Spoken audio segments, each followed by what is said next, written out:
Apakah Abang melihat usaha yang bergerak dalam bidang bengkel otomotif ini menjanjikan sampai hari ini? Jadi kalau usaha ini tadi kan, yang paling sulit itu bukan prosesnya. Bagaimana cara Abang, formula Abang membuat agar pelanggan-pelanggan Abang itu dapat kembali lagi ke bengkel Abang? Apa racikan, apa ilmunya? Nah, silakan Bang.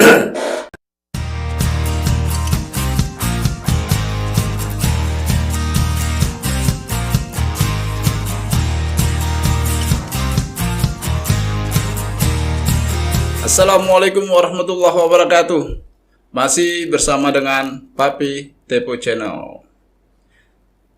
Sekarang ini khususnya di tanah air lagi marak-maraknya tentang perubahan mental seperti yang dicanangkan oleh Bapak Presiden.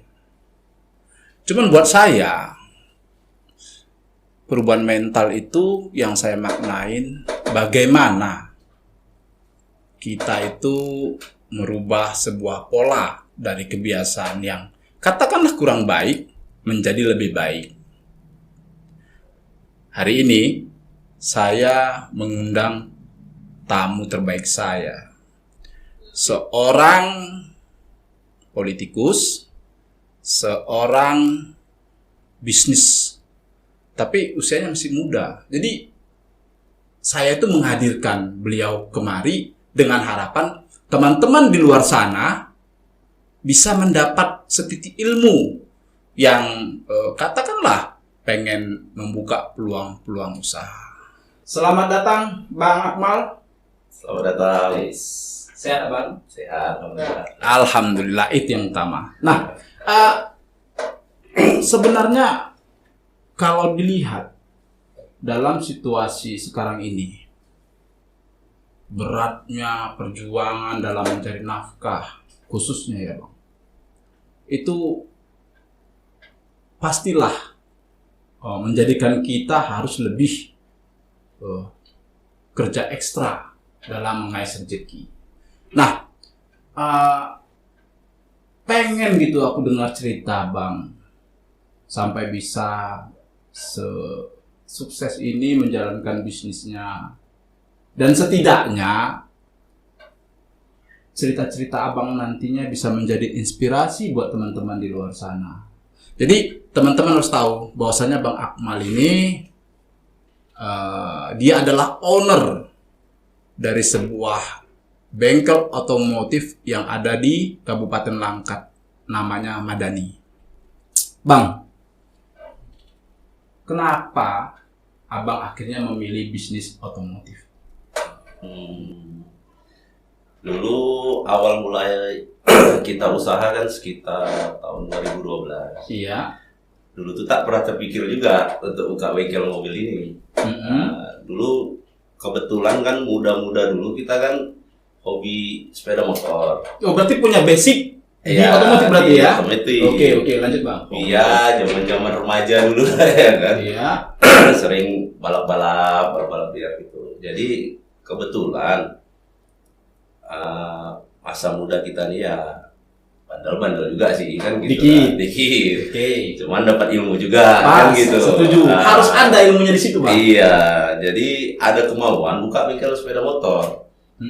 Karena kan bidang kita yang kita pahami di situ. Oke, berarti satu pesan yang menarik, cari dulu hobimu ketika kamu ingin membuka sebuah usaha. Kenapa dari hobi akan mengembangkan katakanlah pendapatan. Tadi Abang bilang pernah juga kebut-kebutan. Nah, pertanyaan saya gini, sekarang ini ketika Abang melihat adik-adik kita di luar sana kebut-kebutan, itu perasaan Abang bagaimana? Ya, jengkel juga. Jengkel. Tapi ya gitu juga kan gitu ya. Ya jadi gini lah, dimanapun yang kita lakukan, hobi atau apapun yang kita lakukan, pasti ada segi positifnya. Dan manfaatkanlah itu untuk perkembangan ya jiwa kita ke depan. Kita kan tidak mau seperti itu aja. Oke. Artinya adalah perubahan dalam diri kita tadi. Siap. Nah, jadi kan gini dia Bang. Pasti yang namanya bisnis atau usaha membutuhkan sebuah proses. Ya. Abang meyakini membuka usaha otomotif sampai menjalani proses, pastilah ada yang namanya kendala. Betul. Kira-kira kendala yang paling abang rasakan berat dan yang paling abang ingat sampai hari ini, Ya. waktu proses membangun usaha itu apa, Bang? Jadi kalau usaha ini tadi kan, yang paling sulit itu bukan prosesnya. Jadi bukanya yang paling sulit. buka awalnya. Iya, Oke. bukanya. Dalam arti kata bukanya gini, ya kita harus buka. Jangan cuma ingin buka aja. Orang kan, kita mau buka bengkel. Siapa yang datang nanti? Aku nggak punya uang. Aku mau buka bengkel. Iya kalau rame. Kan nggak buka-buka ya kan? Oke. Jadi intinya usaha tuh buka aja dulu. Udah. Oke. Ini menarik teman-teman. Saya setuju. Kenapa? Karena cita-cita, tapi kalau nggak ada realisasi kita untuk berjuang mencapai itu omong kosong. Omong Jadi kosong. buat aja dulu. Masalah nanti hasil urusan Tuhan.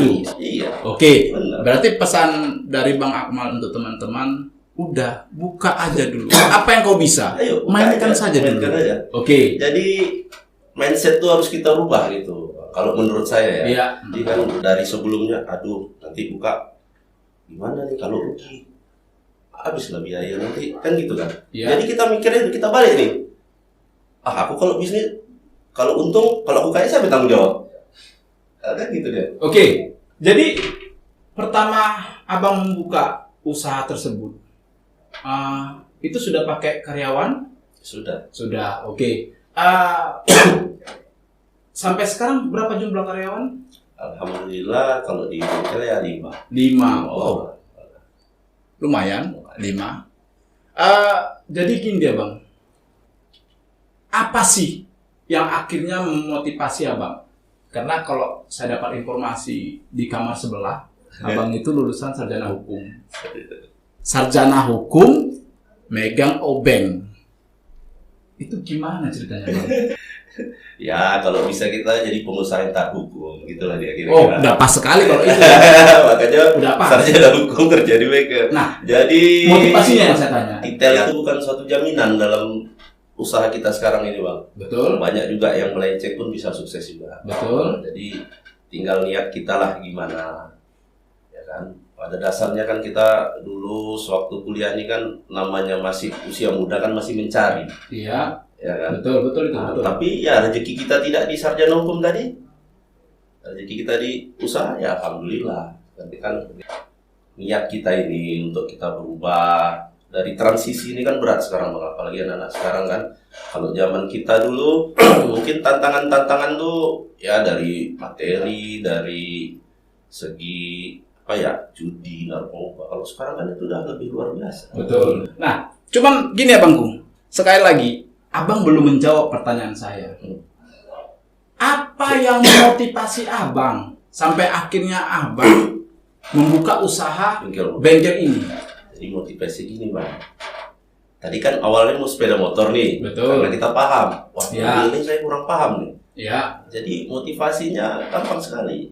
Ya lihat aja itu di jalan-jalan itu. Ini mobil makin lama makin banyak ini. Berarti kan peluang usaha bengkel seksi nih. oh, Kan menguntungkan nih. oke. Ya kita dari situ aja kita lihatnya. Motivasi saya itu dari situ. Berarti ada sebuah keyakinan dari diri Bang Akmal bahwasanya tahun ke tahun Iya. kendaraan bermotor itu akan terus bertambah, Iya. maka akan dibutuhkan bengkel-bengkel. Bengkel-bengkel. Kan seperti itu ya Bang ya. Iya, Oke. betul. Nah, teman-teman juga harus tahu bahwasanya tamu kita hari ini Bang Akmal, beliau juga ketua Persatuan Bola Basket Indonesia untuk Kabupaten Langkat. Nah, sedikit kita lari. Apa yang menyebabkan Abang menerima mandat sebagai pengurus Persatuan Bola Basket seluruh Indonesia untuk Kabupaten Langkat? Jadi sebenarnya saya dulu atlet basket juga. Oh, mak. Waktu SMA kalau nggak salah tahun 99, Iya. cabang olahraga basket ini pertama kali didaftarkan di Kejurda, kejuaraan daerah antar kabupaten di Medan. Iya. Cabang olahraga basket ini untuk pertama kali didaftarkan di Kejurda itu tahun 99.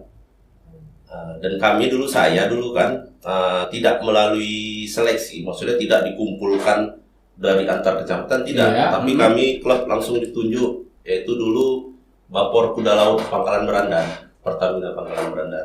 Jadi kebetulan saya berlatih di situ dari SMP. Jadi pada masa itu saya kelas 1 SMA. Iya. Dan saya alhamdulillah atlet termuda dulu dari Langkat. Itu berarti kelas 1 SMA, yang lain kelas 3. Oke, berarti itulah dasarnya akhirnya Iya. Abang memegang itu. Nah, Hobi tadi juga. jadi setelah Abang menjabat memegang amanah ini, sudah adakah katakanlah realisasi sebuah kegiatan yang Abang lakukan? Nah, jadi gini, saya dilantik itu kebetulan tahun 2019 2019. sebagai ketua Perbasi. Iya. Jadi pas acara pelantikan itu sekaligus ada kegiatan yang diprasaranakan oleh Pemprov, Ya. yaitu Tour 3x3 EK Honda EK. Jadi Iya. gini, sekarang ini kan lagi semaraknya 3x3 yang separuh lapangan 3 lawan 3 tadi 3x3. Iya. Jadi itu program digulirkan di seluruh kabupaten di Provinsi Sumatera Utara. Jadi diadakan di kabupaten, setelah hasil pemenang dari kabupaten itu akan dilaga di provinsi. Oke. Itulah puncaknya. Jadi 2019 itu langsung saya pelantikan, langsung saya buat acara. Kebetulan itu kan jadwal udah di schedule sama Pemprov. Iya. Kebetulan Langkat itu saya ambil di putaran terakhir Kabupaten Langkat. Jadi setelah keliling Sibolga, Binjai semua ya kan. Terakhir di Langkat. Itulah bertepatan saya buat sekaligus pelantikan saya. Oke. Jadi istilahnya sebelum saya sah dilantik sudah saya buat itu ini Sudah hasil ada gebrakannya. sudah ada. Oke. Jadi di situ terkendala kemarin seminggu sesudah itu kan kita udah ada pemenang nih. Udah ada pemenang yang akan dikirim ke Pemprov nih kan Iya. untuk berlaga. Seminggu setelah itu masuk Covid. Oh, Jadi habislah semua. Oke. Tidak dilaksanakan lagi kelanjutannya. Ada benang merah yang menarik dari perjalanan Bang Akmal. Teman-teman, beliau dari SMA sudah berkreasi. Ingat, kuliah sudah mulai menggeluti dunia otomotif. Walau jurusan kuliahnya sangat bertentangan, jauh berbeda. Nah, dengan di usia yang saat ini beliau sudah menikmati hasilnya.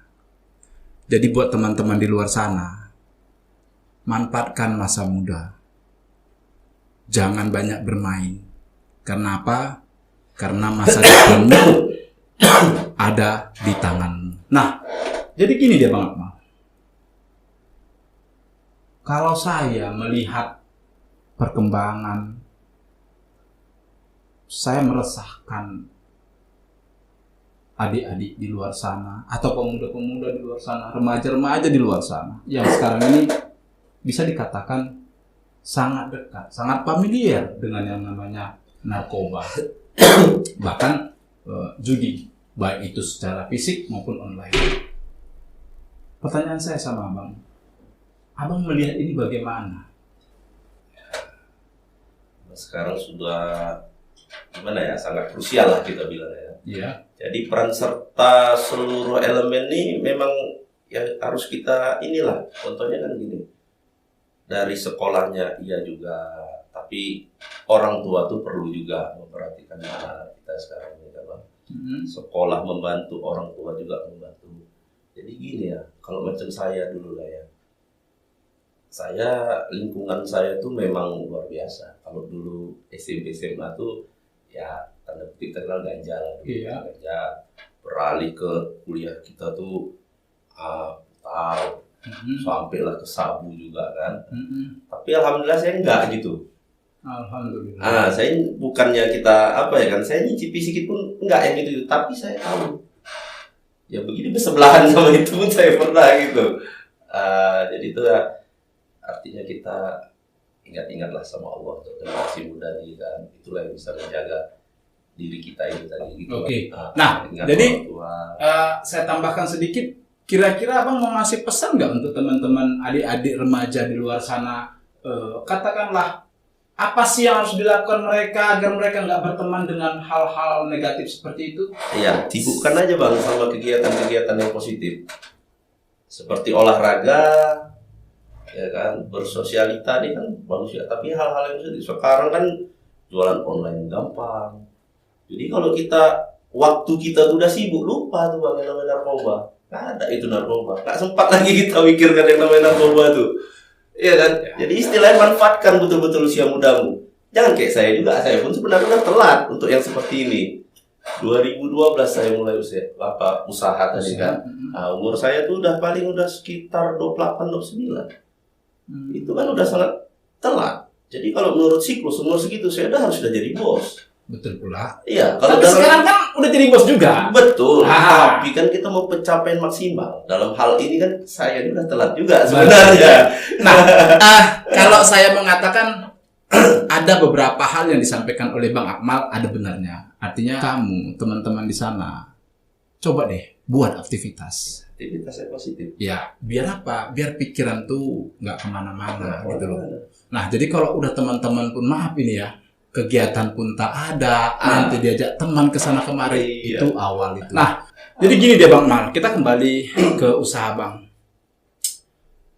Merintis sebuah usaha itu bukanlah hal yang mudah dalam pandangan saya. Bagaimana cara Bang, formula Bang membuat agar pelanggan-pelanggan Abang itu dapat kembali lagi ke bengkel Abang? Apa racikan, apa ilmunya? Nah, silakan Bang. Yang pertama bismillah ya kan Mas. Bismillah. Yang kedua rajin aja nampai gigi Bang. Senyum aja ya kan. Kita senyum, kita salam, kita sapa aja, ngobrol aja. Jadi untuk menjaga pelanggan itu bukan dengan sekedar harga murah, tapi kedekatan emosional itu lebih penting gitu. Kedekatan emosional. Iya. Oke. Kalau saya mengatakan sama Bang seperti ini, apakah kedekatan emosional itu cukup? Sementara maaf, jika seumpamanya nih ya, ternyata pekerja kita bukan tidak bagus misalnya.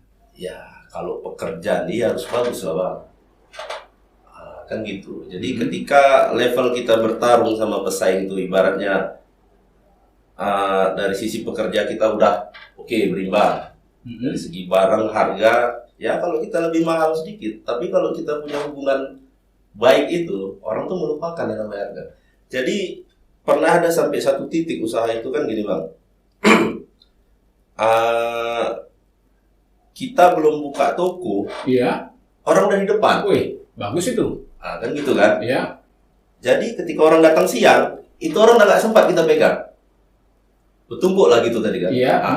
Alhamdulillahnya gini dia nih. Orang aja bisa kita pegang, udah senang. Itulah titik puncak usaha itu. Ketika rame gitu. Jadi orang nggak pernah nanya harga tuh.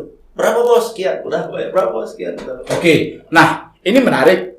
Artinya selain komunikasi secara dekat dan kualitas yang harus kita tunjukkan, artinya soal kinerja ya. Ya, kinerja anggota, pelayanan anggota itu. Ya, maka disitulah sebenarnya salah satu poin untuk menggait pelanggan. Nah, jadi ada nggak gitu pernah misalnya contoh nih, baru 1-2 hari dari bengkel Abang, tiba-tiba dia ngomongin Abang komplain. Ya, nah, ada. Sebagai pemilik bengkel otomotif yang ada di Kota Setaban ini, apa respon Abang ke pelanggan itu ketika mereka komplain? Ya boleh bawa balik aja Pak, nggak apa-apa. Dan kalau memang itu kerjaan anggota kita mungkin ada silap karena keramaian atau buru-buru ya kan. Iya. Kita tidak pernah lagi meminta ongkos lagi, minta tarif lebih, enggak, kita selesaikan. Iya. Itu dia catatan paling penting. Jadi ketika konsumen Anda komplain, tolong jangan lagi dibajetin dengan harga. Iya. Kenapa? Pertaruhan nama baik usahamu. Itu dia. Nah, Bang, kalaulah kita lihat dengan situasi keadaan sekarang ini, apakah Abang melihat usaha yang bergerak dalam bidang bengkel otomotif ini menjanjikan sampai hari ini? Masih menjanjikan, karena kan sampai sekarang ini kalau untuk di lingkungan Setaban banyak yang baru-baru buka juga. Oh, masih terus membuka ini? Ada yang buka-buka pun ada, yang baru setahun, iya. 2 tahun masih ada juga. Jadi kan bisa dikatakan nggak mati nih berarti usaha ya? Enggak, karena pun kalau kita lihat dari penjualan mobil second pun akhir Lebaran kemarin di Ramadan itu ngeri. Oh gitu ya? Iya, abang boleh cek juga di showroom-showroom mobil bekas, Iya. penjualan mereka banyak bang. Oke, ini yang menarik. Yang namanya teknologi setiap tahun kan berubahnya bang. Iya. Contoh, dulu mesin itu manual. Sekarang sudah teknologi harus katanya pakai alat ya, laptop Iya, apa iya, segala iya. macam. Nah, abang sendiri menyikapi perubahan-perubahan kecanggihan teknologi ini bagaimana?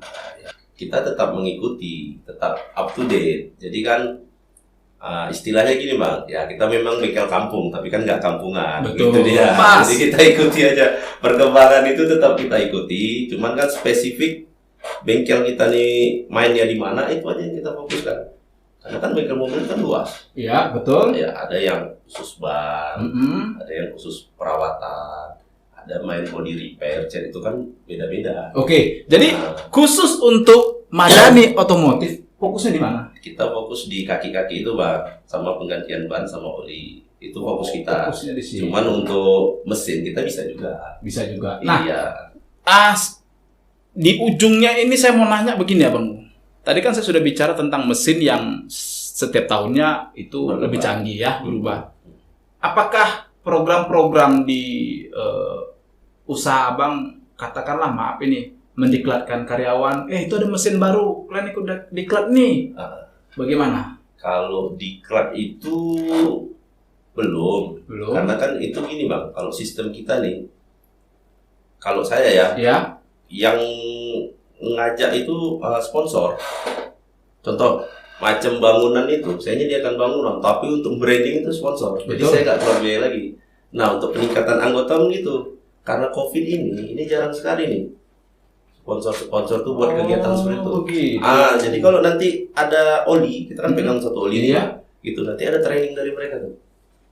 Berarti intinya karyawan Abang sebelum COVID ini memang Ada. akan diajak oleh vendor-vendor Iya. tersebut lah berarti ya. Dan itu kalau setiap kita ganti mesin, contoh kita punya mesin Spori, jadi mesin itu diadakan, itu tanggung jawab dari distributor mesin untuk mentraining anggota sampai bisa.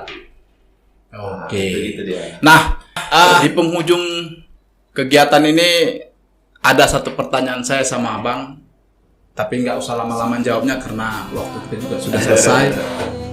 Bagaimana Abang meyakini karyawan Abang tidak ada yang terjangkit atau pemakai narkoba?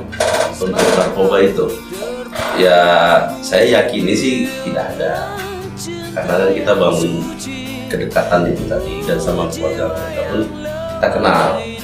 Oke. Berarti bersih. Bersih. Oke. Itu yang utama. Kalau sudah ada karyawan kita pemakai narkoba, cepat atau lambat usahamu akan digerogetinya. Dari Langkat untuk Indonesia bermartabat. Assalamualaikum warahmatullahi wabarakatuh. Waalaikumsalam. Terima kasih Bangku. Sukses selalu ya Bang ya. Amin. Terima kasih.